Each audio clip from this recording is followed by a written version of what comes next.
Jacques Chirac est mort. Jacques Chirac est mort ce matin au milieu des siens. Nous avons appris ce matin le décès de Jacques Chirac. Jacques Chirac n'est pas mort. Oui, vous avez bien entendu. Il est dans notre cœur, mais pas que.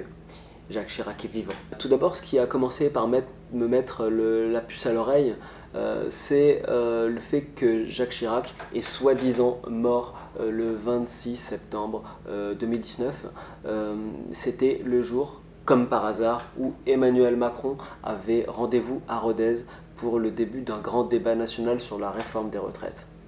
Comme par hasard, Jacques Chirac est soi-disant décédé et Emmanuel Macron, qui ne connaît pas Jacques Chirac, annule ce grand débat. Donc la mort de Jacques Chirac prend toute la place dans les médias et on ne parle plus du grand débat qui pouvait soulever quelques tensions dans le pays.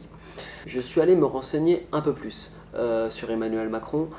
J'ai fait des recherches sur sa famille et il se trouve que la maman de Emmanuel Macron, Françoise Noguès, a participé en mars 1977 lorsque Jacques Chirac a été élu maire de Paris. Françoise Noguès a participé à quelques soirées mondaines pour fêter sa victoire et a rencontré Jacques Chirac. Jacques Chirac et ses infidélités ne sont plus approuvées. 9 mois plus tard naissait Emmanuel Macron. Et je ne sais pas si vous regardez, mais vous pouvez observer Emmanuel Macron et Jacques Chirac. Et je crois que ça saute aux yeux. Si vous regardez le nez, les yeux, la bouche, on peut voir quelques similitudes. Le portrait craché de son père. De plus, si vous regardez la cérémonie du décès de Jacques Chirac, vous pouvez observer la fille officielle de Jacques Chirac, Claude Chirac, et Emmanuel Macron. Et ce qui paraît totalement étonnant, puisque Emmanuel Macron, qui n'est pas censé vraiment connaître Jacques Chirac, avait l'air plus triste que la propre fille de Jacques Chirac.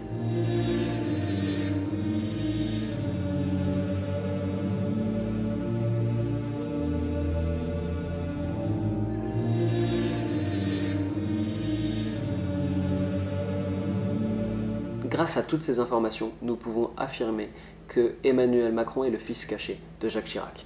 De plus, la deuxième fille de Jacques Chirac s'appelle Laurence et le deuxième fils de Françoise Noguès s'appelle Laurent. Comme par hasard. J'aimerais vous montrer un autre détail lors de la cérémonie au niveau de l'arrivée du cercueil de Jacques Chirac. Qu'est-ce que l'on peut voir? Il n'y a rien qui vous choque? Je ne sais pas si vous avez remarqué, mais il y a 8 personnes qui amènent le cercueil. 8.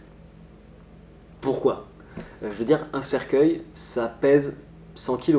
Je veux dire, 80 kg de bonhomme, 20 kg de cercueil, on va dire, au bas mot. Et vous avez besoin de 8 personnes pour soulever le cercueil. Soyons sérieux. Ceux qui ont déjà vu des enterrements, on le sait tous, qu'il y a maximum 4 personnes qui soulèvent le cercueil. Je veux dire, ça fait 4 personnes pour 100 kg, ça fait une répartition des charges 25 kg par personne, ce qui est totalement raisonnable. Ici, 8, en sachant que ce sont les anciens gardes du corps de Jacques Chirac. Je veux dire, là on ne parle pas d'agents de sécurité de Carrefour, on parle de garde du corps d'un président de la République. Hein, et ils ne sont pas capables de soulever plus de 12,5 kg par personne. Là, ils essayent de nous dire que le cercueil est lourd, alors qu'il est totalement vide et qu'il est beaucoup plus léger qu'il n'y paraît. Comme par hasard également, Bernadette Chirac n'est pas présente à la cérémonie.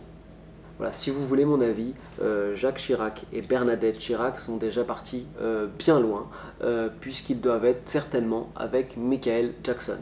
Oui, vous entendez bien, Michael Jackson.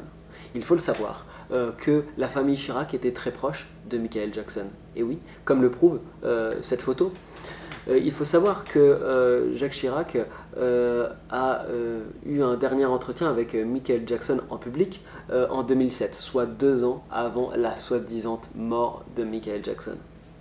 C'est certainement à ce moment que Michael Jackson a donné ses plans, ce qu'il comptait faire, et a proposé à Jacques Chirac de le rejoindre un peu plus tard. C'est, à mon avis, l'hypothèse la plus probable. Alors pourquoi Jacques Chirac voudrait organiser son décès? C'est vrai que c'est une très bonne question qu'on peut se poser. Il faut savoir que c'est quand même le premier président qui a été condamné par la justice. Ce n'est pas rien. Et je pense qu'il y avait encore beaucoup d'affaires qui allaient éclater à son sujet et qu'il a préféré fuir. Voilà, partager cette information afin que les Français soient informés pour que cette mascarade ne reste pas impunie. Merci de votre écoute.